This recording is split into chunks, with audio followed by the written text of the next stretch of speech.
welcome back to the Wizard Shop. And some of you wanted to say, I wanted to hear the engine run, or I want to see it run after you're done.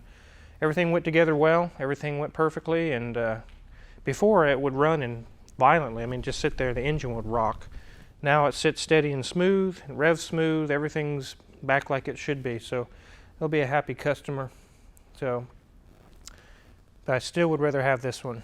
This is the ticket. If I had money and I could afford any car I wanted, that would be a Murcielago. This is a cool car and all, but this is the ticket right here. So anyways, some of you made some comments in the comment section about the engine being dirty. And that's the way I received this car. Maybe he'd been driving and got dust and dirt on it. And some of you said, you should just clean that up. You should wipe all that up and clean it up. But a lot of you don't understand in the automotive business that there's a lot of precautions you have to take.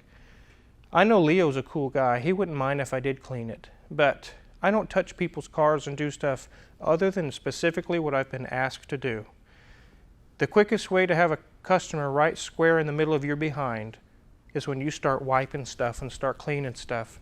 And he says, I have a guy that does that. I have a special person that does that. Why did you clean my car? Why did you mess with my car? You don't do that in this business. You do exactly what you've been told to do and nothing more. That's for liability. That's just the way it is. So anyways, the car's done. He'll be happy. He'll be back soon from Qatar. That's where he's at. And he'll have a stable of beautiful running cars waiting for him. So we've talked about some of my favorite cars I enjoy working on. I really enjoy working on the Vipers. But I have a story for you today. I have one of the cars that I really am not happy about. I really don't like working on them, but I've done a lot of them. So we're going to show you that today.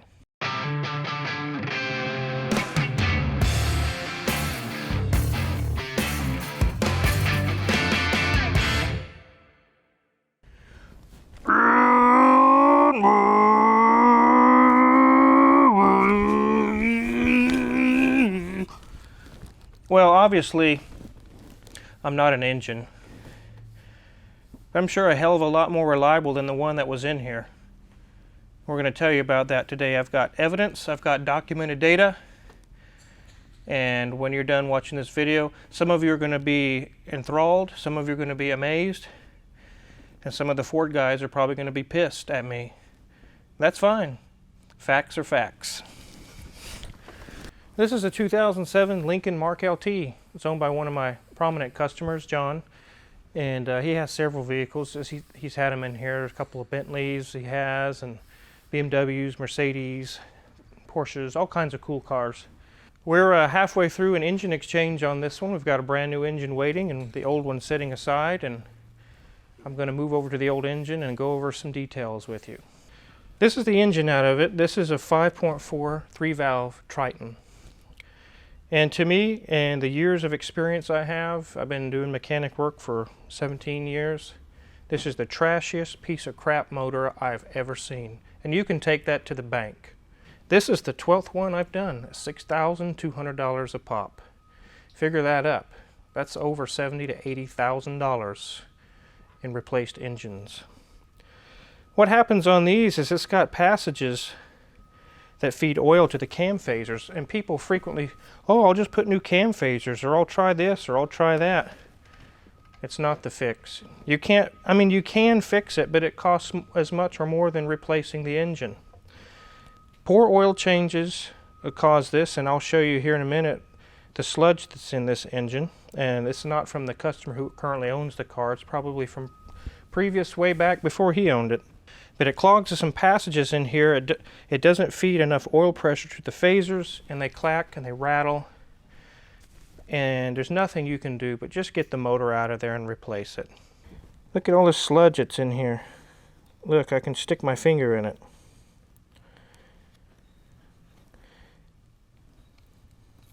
Just look at that. Every little tiny little passage that's in this engine is clogged with this crap.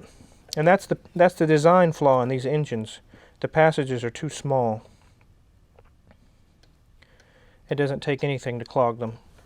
And when you have this going on in an engine, it's a sure shot way to make it unusable. Modern engines today are not tolerable of neglected oil changes.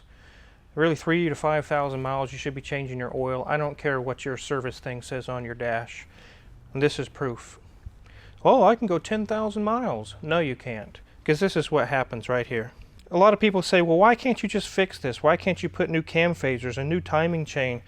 What good does that do when there's still no oil pressure there to operate them?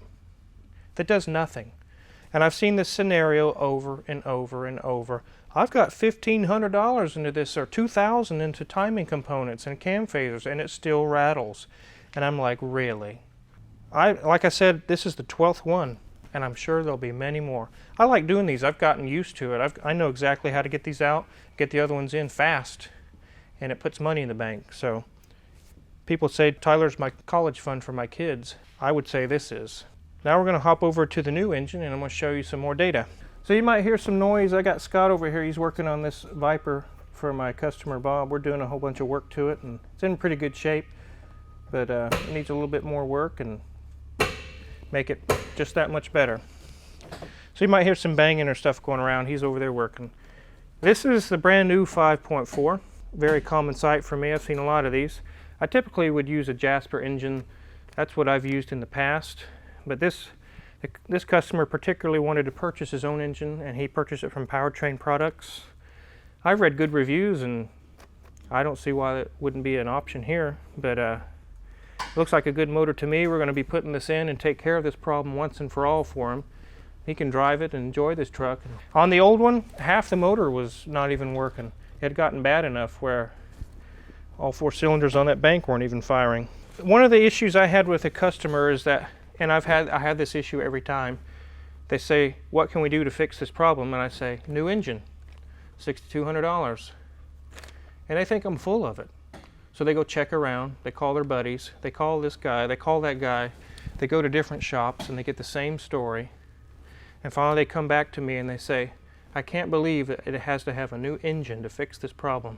But finally they relent, which I hate that they have to relent. I hate to have to do this for somebody, other than it makes me money, but I don't enjoy seeing somebody have to empty their bank account like this. And a question I get is, how is it that people on the road today don't know about this problem?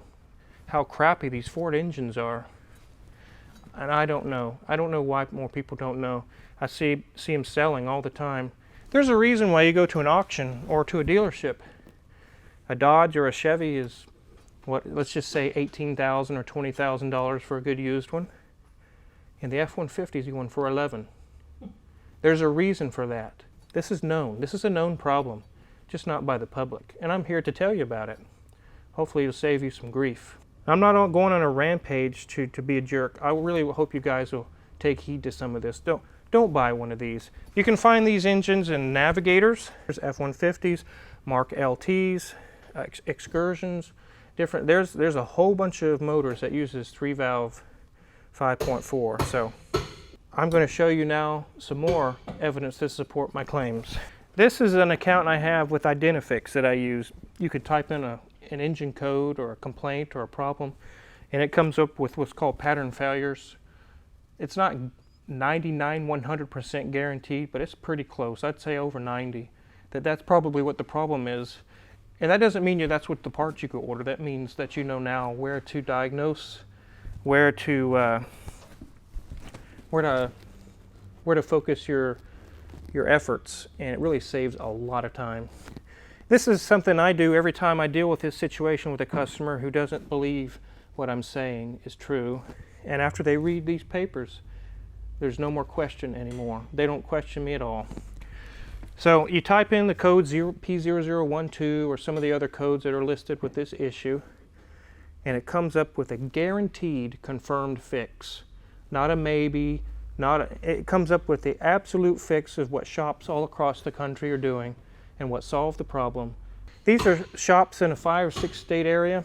They've all reported, replace the engine, replace the engine, replace the engine, replace the engine, replace the engine, replace the engine, replace the engine, replace the engine. Replace the engine, replace the engine, replace the engine, replace the engine. There's all these guys listed. These are shops all across the country. replace the engine, replace the engine, replace the engine, replace the engine, replace the engine, replace the engine, replace the engine. Anyways, you guys get the point. I want to show you. It wanted to print off 29 pages. I didn't let it go that far. I just printed off a whole bunch of them anyways. Replace the engine, replace the engine. How can you refute that? How can you fight that? It's all across the whole country. That right there is just a small printout of, it actually listed over 500 confirmed fixes. That's not the ones that have been reported. That's just the ones in the shops that just had taken time to report it. You could probably triple or quadruple that number. There's our documentation for saying that's the confirmed fix for this issue. Car Wizard, what makes you think that that engine there, the brand new one, is going to stay fixed? Just like I've told you on the old engines, it can be fixed, but you have to strip it down to the bare block and basically rebuild it yourself, and you'll have as much money or more than just doing what we're doing here, and a lot of your engine will still be the old parts. These companies like Jasper, and I'm pretty sure with Powertrain Products and other companies, when they have it all apart, they'll go through and make updates or modifications and to make it not do that again. These people have a 5-year warranty that comes with it, and you can purchase a 7-year warranty. I'm pretty sure it'll run pretty good for them for a long time. So if you have one of these, it's fairly recent or fairly new and you haven't had it very long, make sure you're doing your oil changes. I tell customers who have these engines afterwards, even though they've done the updates, and even though I tell them just do a 3,000 mile oil change. It might be a little bit more expensive up front, but in the long run, it'll keep it clean. As you've seen in here, it's just filled with sludge. The second problem on these 5.4 engines, which makes them pieces of crap, spark plugs. These are a two-piece design, the bottom end jacket. Let me get this one out.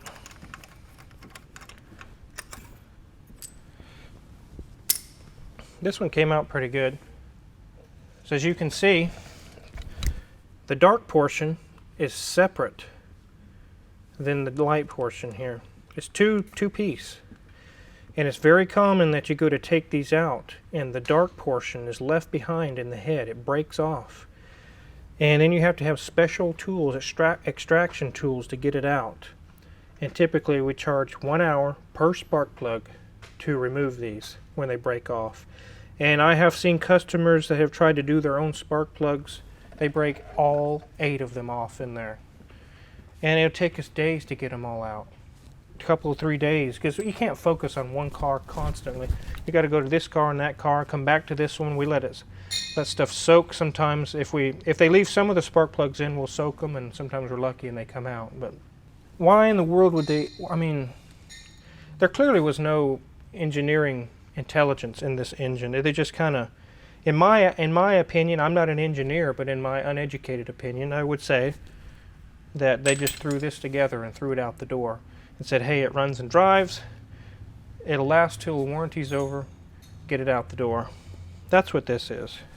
So here, pretty soon, we're going to be putting this new engine in, and he'll have a good running truck again, and that'll be the happy part of this whole scenario. He'll get to go drive his truck, it'll drive fine and do like it should, and even though he'll have to pay a lot of money to get it that way, I guess it's cheaper than buying a new truck.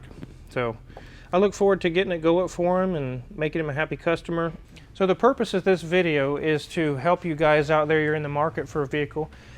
Just like I did with my Avalanche, I showed you a vehicle would be a great choice if you're in the market. This here shows you a vehicle that would be a very poor choice.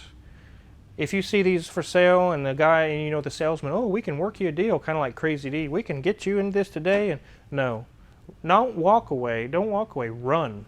Run as fast as you can away from these things. They're horrible. Like I said, I've done 12 of them. So if you do have to have this done, it's not something that's going to be done in a couple of days. It pays 24 hours to do this job. And that's if you stay on it without taking a lunch, without taking a break, without a phone call, without nothing. It's likely going to be here for a whole week. And that's if you have the engine here. You get the old engine out, you've got the other one ordered, maybe there's a shipping delay. Maybe for some reason they didn't have enough engines and it's going to take a few days to get one out the door. Your vehicle, your navigator, your F-150, your Mark LT, whatever, very likely is going to be in the shop for at least a week, if not 2 weeks. So that's kind of a raw deal here, but that's just the way it is. So anyways, I wanted to thank you guys for watching. I didn't want to go on a tirade and be a jerk, but I just can't believe, just like anybody else who comes through the door, I can't believe that this is in the public for sale on lots all across the country. It's just really sad. On a lighter note, if there's some of the tools you've seen in some of the videos that I've been using, there's an Amazon affiliate page where I have a bunch of tools listed to help you guys out. Click the subscribe button. Keep up the good work, guys, with the comments. I've been seeing a lot of good comments, and I've been really pleased with that. So anyways, thanks for watching, and I'll give you guys an update on this. Very likely when we get it done, I'm going to give it back to the customer. He's going to want it pretty soon. So, but I will give you guys an update on it. So again, thanks for watching.